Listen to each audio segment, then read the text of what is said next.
Hello guys, मैं हूं मनीष वर्मा और आपका स्वागत है हमारे चैनल लर्न ऑफ टेक्नो पर। डियर फ्रेंड, आज ये हमारा थ्योरी का सेशन है जिसमें हम वेल्डिंग के बारे में पढ़ेंगे। वेल्डिंग की सामान्य जानकारी, उससे संबंधित क्या क्या सेफ्टी होती है, कौन से सेफ्टी प्रिकॉशंस हम उनके लिए यूज़ करते हैं, किस प्रकार से सेफ्टी की जाती है वेल्डिंग के लिए, और कौन सी वेल्डिंग करते हैं, कौन से टूल वेल्डिंग के लिए यूज किए जाते हैं। तो इन सब के बारे में हम आज की क्लास में देखेंगे। ठीक है, चलिए क्लास को शुरू करते हैं। तो फर्स्ट ऑफ ऑल इसमें दिया हुआ है, क्या दिया हुआ है इसमें, वेल्डिंग से संबंधित सुरक्षा कितने प्रकार की होती है। कितने प्रकार की होती है सुरक्षा वेल्डिंग की? तो 3 प्रकार की होती है। कौन सी? वर्कशॉप सुरक्षा, यानी कि वर्कशॉप सेफ्टी, वर्कशॉप सुरक्षा। उसके बाद में औजारों व यंत्रों की सुरक्षा, टूल्स एंड इक्विपमेंट सेफ्टी। समय या निजी सुरक्षा, सेल्फ और पर्सनल सेफ्टी। तो इनमें कौन सी आती है? जैसे कि वर्कशॉप सेफ्टी में क्या क्या आता है, टूल्स एंड इक्विपमेंट सेफ्टी में क्या क्या आता है, सेल्फ और पर्सनल सेफ्टी में क्या क्या आता है। तो इन्हीं के बारे में हम देख लेते हैं। तो आगे इसमें दिया हुआ है वर्कशॉप की सुरक्षा, यानी कि सेफ्टी ऑफ वर्कशॉप। तो वर्कशॉप की क्या क्या सेफ्टी होनी चाहिए? तो वर्कशॉप की सुरक्षा के लिए निम्नलिखित बातों का ध्यान रखना चाहिए। जैसे कि वर्कशॉप हवादार होनी चाहिए, यानी कि उसमें पर्याप्त प्रकाश आने के लिए स्थान होना चाहिए, हवादार होना चाहिए। हवा क्या है? आर पार होनी चाहिए। ठीक है, इसमें हवा के निकास का पूरा प्रबंध होना चाहिए ताकि वेल्डिंग करते समय उत्पन्न होने वाली गैसों का वर्कशॉप में काम करने वालों पर बुरा प्रभाव न पड़ सके। यानी कि जैसे कि हम वेल्डिंग करते हैं, आर्क वेल्डिंग जब की जाती है या फिर गैस वेल्डिंग की जाती है, तो उससे क्या होती है, गैस निकलती है। आर्क वेल्डिंग में बहुत ज़्यादा धुआं उत्पन्न होता है, बहुत ज़्यादा जहरीली गैसें निकलती है। तो उनको क्या है, बाहर निकलने के लिए पर्याप्त स्थान होना चाहिए। ऐसा ना हो कि जैसे हम वेल्डिंग कर रहे हैं और वो जो धुआं है वो क्या होगा, वर्कशॉप में ही फैलता रहेगा। तो वो क्या करेगा, हमारी त्वचा को है वो नुकसान पहुंचाएगा, हमारे शरीर को, हमारे स्वास्थ्य को वो क्या होगी, जहरीली गैस से वो नुकसान पहुंचाएगी। तो उसके लिए क्या है, उनके ऊपर पर्याप्त स्थान होने चाहिए, एडजस्टिंग फैन वगैरह लगे होने चाहिए, तो उस धुएं को खींच कर क्या है, बाहर की तरफ निकाल सके। नेक्स्ट है रोशनी का उचित प्रबंध होना चाहिए, इसलिए रोशनदान या खिड़कियां आदि काफ़ी मात्रा में होनी चाहिए। बिजली की रोशनी की भी फिटिंग होनी चाहिए। बिजली की रोशनी की भी फिटिंग होनी चाहिए। वर्कशॉप में क्या होती है, बिजली की सुरक्षा बिजली की भी पर्याप्त व्यवस्था होनी चाहिए। बल्ब है, ट्यूबलाइट वगैरह लगे हुए होने चाहिए। इसके अलावा रोशनदान होने चाहिए, खिड़कियां होनी चाहिए जहाँ से क्या है, जो नेचुरल जो प्रकाश है, जो सूर्य का प्रकाश है, वो भी वर्कशॉप के अंदर आना चाहिए। ठीक है, कई बार क्या होता है कि अचानक से विद्युत है वो पावर कट हो जाती है। ठीक है, विद्युत सप्लाई बंद हो जाती है, तो भी क्या है, वर्कशॉप में ये ना हो कि अंधेरा हो जाए। वो क्या है, वातावरण में जो हमारा जो नेचुरल जो प्रकाश है वो क्या है, वहाँ पर आना चाहिए, प्राकृतिक रोशनी। ठीक है डियर फ्रेंड, तो इस प्रकार की व्यवस्था, इसके लिए क्या है, रोशनदान, खिड़की वगैरह रखी हुई होनी चाहिए वर्कशॉप के अंदर। इसके बाद नेक्स्ट हमारा वर्कशॉप का फर्श है वो शीघ्र साफ होने वाला तथा समतल होना चाहिए, यह फिसलने वाला नहीं होना चाहिए। वर्कशॉप का फर्श है वो जल्दी साफ हो जाने वाला होना चाहिए। ये ना हो कि वर्कशॉप के क्या है, फर्श के ऊपर कुछ गिर गया, ऑयल वगैरह गिर गया, या कुछ धातु के बर वगैरह गिर गई, या कुछ भी गिर गया हो तो उसको साफ करने में परेशानी आए। इतना वो नहीं होना चाहिए, ख़राब नहीं होना चाहिए। समतल यानी कि प्लेन होना चाहिए, ना कि उबड़ खाबड़ हो। ठीक है, और यह फिसलने वाला नहीं होना चाहिए। फिसलने वाला मतलब क्या होते हैं, जैसे कि फर्श बनाए जाते हैं ऑफिस वगैरह में, जो फर्श रहते हैं उनमें क्या पानी वगैरह गिर जाता है, ऑयल गिर जाता है, तो उस पर फिसल कर क्या है, कोई भी गिर सकता है। तो इस प्रकार के फर्श है वो वर्कशॉप में नहीं होना चाहिए। वर्कशॉप में जो भी फर्श हो वो क्या है, अगर उसके ऊपर ऑयल गिर जाए या उसके ऊपर पानी गिर जाए तो भी क्या है, जो भी वहाँ पर काम करने वाले जो कारीगर होते हैं वो फिसल कर गिर ना सके। इस प्रकार के क्या फर्श बने हुए होने चाहिए। ठीक है, नेक्स्ट हमारा वर्कशॉप में मशीनों की फिटिंग है वो उचित लेआउट पर आधारित होनी चाहिए। क्या बोला है, मशीनों की फिटिंग उचित लेआउट पर आधारित होनी चाहिए। मशीनों की फिटिंग का क्या मतलब है, जिस प्रकार से क्या होता है, वर्कशॉप में अलग अलग प्रकार की मशीनें लगी होती हैं, तो उनके बीच में क्या है, आपसी दूरी है वो समान होनी चाहिए। ठीक है, यानी कि पर्याप्त स्थान होना चाहिए जहाँ पर वर्कर अगर घूम रहा है, वर्कर राउंड अप पे है, घूम रहा है, या मशीन के चारों तरफ इतना पर्याप्त स्थान होना चाहिए कि वर्कर आसानी से उसकी किसी भी तरफ जा सके या आ सके। ठीक है, उचित दूरी पर समान गैप में बना होना चाहिए। ये ना हो कि एक मशीन इधर लगा दी, दूसरी इधर लगा दी, अब उनके बीच में क्या है, आने जाने में दिक्कत आ रही है। तो इस प्रकार से क्या सही लेआउट में आधारित होनी चाहिए, यानी कि सही से फिटिंग की हुई होनी चाहिए, मशीनें सही से फिट की होनी चाहिए। ठीक है, फाउंडेशन उनका अच्छा होना चाहिए।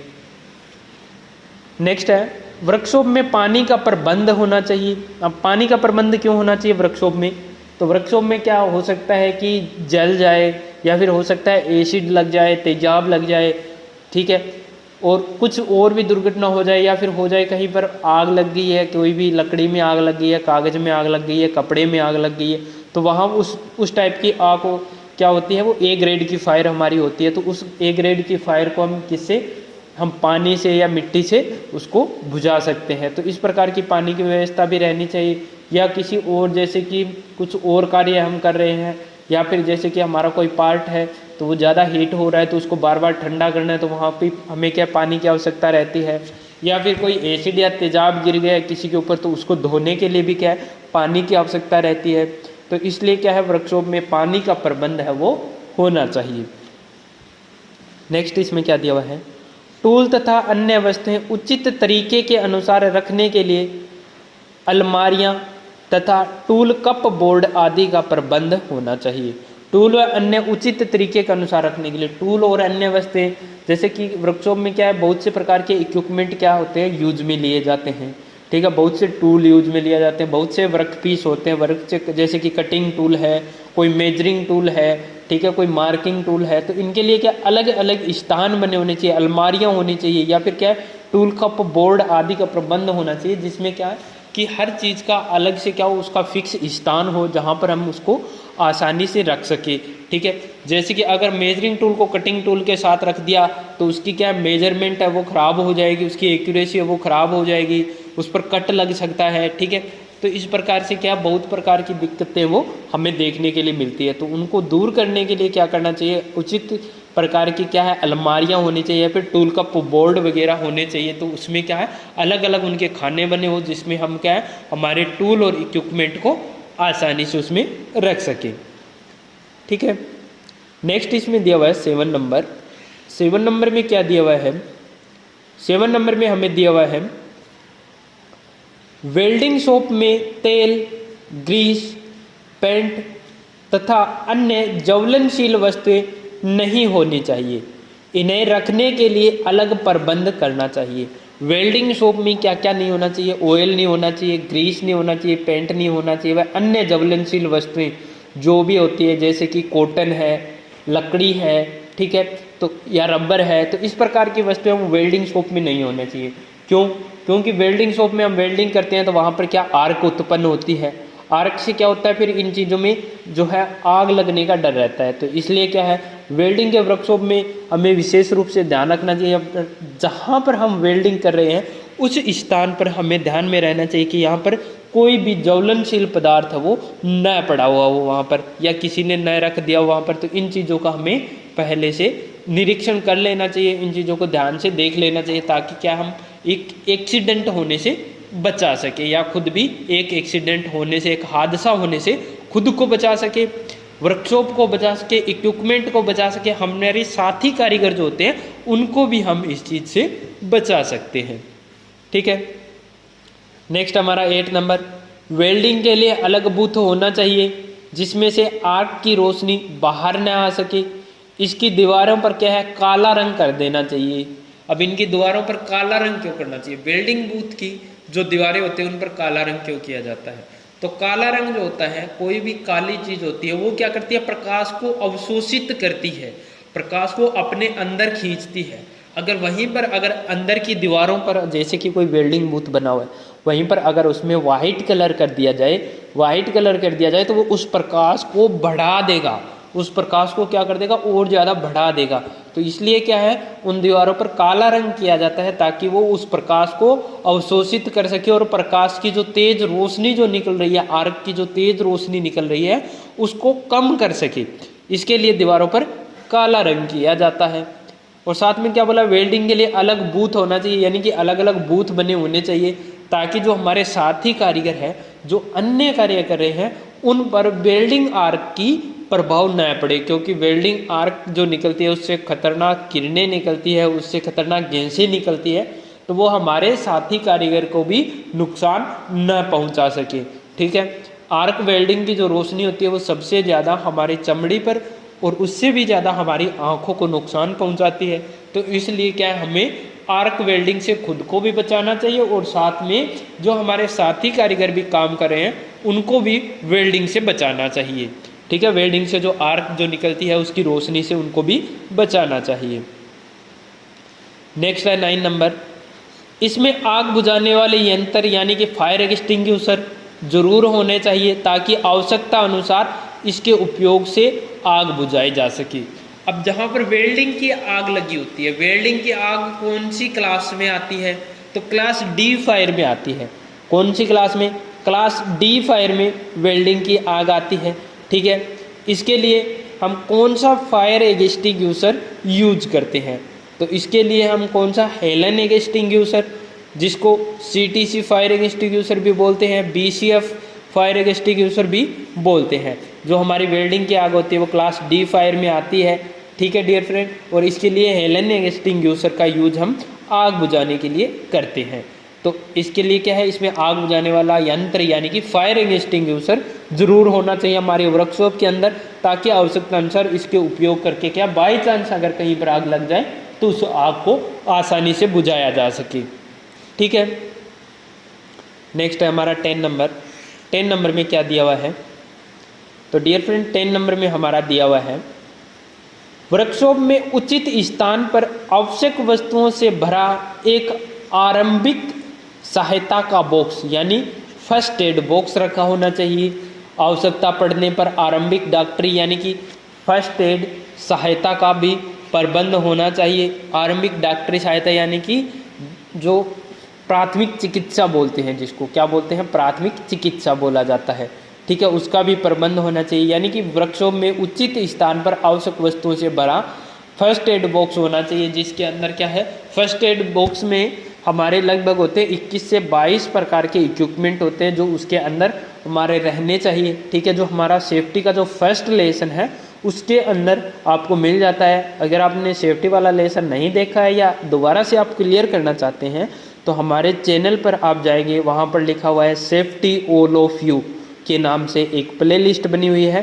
तो उस प्लेलिस्ट से आप क्या है हमारे वीडियो को देख सकते हैं। सेफ्टी सभी के लिए इम्पोर्टेंट होती है, चाहे वो टेक्निकल हो, चाहे वो नॉन टेक्निकल हो, चाहे वो कोई भी क्लास का स्टूडेंट हो। ठीक है डियर फ्रेंड, तो फर्स्ट एड बॉक्स वो होना ज़रूरी होता है, क्योंकि कोई भी दुर्घटना होती है, कोई भी दुर्घटना होती है उसके जस्ट बाद के 30 मिनट होते हैं वो गोल्डन हावर्स होते हैं। वो क्या होते हैं, गोल्डन आवर्स होते हैं। तो उस 30 मिनट में अगर किसी भी वर्कर को, किसी भी कारीगर को अगर फर्स्ट एड मिल जाए, यानी कि प्राथमिक चिकित्सा अगर किसी को मिल जाती है, तो उसके जिंदा रहने के चांसेज है वो बढ़ जाते हैं। ठीक है डियर फ्रेंड, यानी कि उसको, जिस कारीगर का एक्सीडेंट हुआ है, उसको जो नुकसान हो रहा है उस नुकसान की पूर्ति हम कर सकते हैं जल्दी से उसको फर्स्ट एड देकर। शुरू के 30 मिनट होते हैं वो बहुत ही इम्पोर्टेंट घंटे होते हैं, जिसको गोल्डन आवर बोला जाता है, सुनहरा घंटा। ठीक है डियर फ्रेंड, नेक्स्ट है हमारा वेल्डिंग मशीनों की मरम्मत, सफाई तथा पुर्जे आदि बदलने का रिकॉर्ड रखने के लिए एक अलग लॉन्ग बुक जरूरी होनी चाहिए। इसमें होने वाली दुर्घटनाओं का वर्णन भी दिया जा सकता है। क्या बोला है, वेल्डिंग मशीनों की मरम्मत है यानी मेंटेनेंस है, साफ सफाई है उसकी, या फिर जैसे कोई पार्ट्स हमने चेंज किए हैं तो उनके रिकॉर्ड रखने के लिए एक लॉन्ग बुक होनी चाहिए, जिसमें सारा रिकॉर्ड हम रख सके कि इतनी तारीख को हमने ये पार्ट इसका चेंज किया था, आगे इसकी नेक्स्ट मेंटेनेंस कब होगी, आज इसकी मेंटेनेंस हुई है तो नेक्स्ट टाइम इसके कब मेंटेनेंस हो, तो ये हमारा पार्ट है वो सही से कार्य करता रहे। और इसमें होने वाली दुर्घटनाओं का वर्णन भी दिया जा सकता है कि पिछली बार यहाँ पर इस प्रकार की दुर्घटना हुई थी तो नेक्स्ट टाइम कोई भी दुर्घटना है वो इस प्रकार की न घटे। तो इस प्रकार की भी जानकारी हम क्या है उस लॉन्ग बुक में रख सकते हैं, ताकि कोई भी नेक्स्ट हमारा कारीगर आता है, नेक्स्ट हमारा वर्कर आता है, वो उस लॉन्ग बुक को देखे तो उसको पता चल जाए कि इसमें अभी मेंटेनेंस हुआ है, साफ सफाई हुई है, या फिर इसके कोई भी पार्ट है इसका वो चेंज किया गया है, या फिर इस पर क्या है कोई भी प्रकार का एक्सीडेंट हुआ है, किस वजह से एक्सीडेंट हुआ है, ताकि वो क्या है जो भी कारीगर उस मशीन का यूज करे तो वो आगे से सतर्क हो जाए, या इस चीज़ों को उसका क्या है माइंड में रहे, ताकि क्या है उसको कोई भी नुकसान होने से बचाया जा सके। तो इसलिए क्या है एक लॉन्ग बुक होती है वो हर मशीन पर रखी हुई होनी चाहिए। ठीक है डियर फ्रेंड, तो ये थी हमारी नॉर्मल वर्कशॉप सेफ्टी। ठीक है, नेक्स्ट हमारी safety of tools and equipment. तो इनको हम देखेंगे नेक्स्ट वीडियो में, क्योंकि वीडियो वो काफ़ी लेंदी हो जाता है। ठीक है डियर फ्रेंड, तो आज की वीडियो में बस इतना ही। वीडियो अगर आपको अच्छा लगता है तो ज़्यादा से ज़्यादा आप शेयर कर दीजिएगा। चैनल अगर सब्सक्राइब नहीं किया है तो सब्सक्राइब कर लीजिए डियर फ्रेंड। क्लासें आपको एक से एक दिन आपको आगे से आगे बेहतरीन मिलती जाएगी। मैं अपना 100% देने की कोशिश आपको कर रहा हूँ। अगर आपको कोई भी डाउट रहता है या आप कुछ भी चेंजेस चाहते हैं हमारे वीडियो में, कुछ भी इम्प्रूवमेंट चाहते हैं आपके माइंड में है, तो आप हमें कमेंट बॉक्स कर सकते हैं। डिस्क्रिप्शन में हमारे कॉन्टैक्ट नंबर दिए हुए हैं, इंस्टा टेलीग्राम के लिंक दिए हुए हैं, आप हमें कॉन्टैक्ट कर सकते हैं और अपनी राय हमें दे सकते हैं। इसके अलावा हर शाम 6 बजे और हर शाम 8 बजे आप हमारे चैनल पर विजिट करना न भूलें। आपको एक क्वेश्चन और एक वीडियो पर डे देखने के लिए मिल जाता है। Wish you all the best.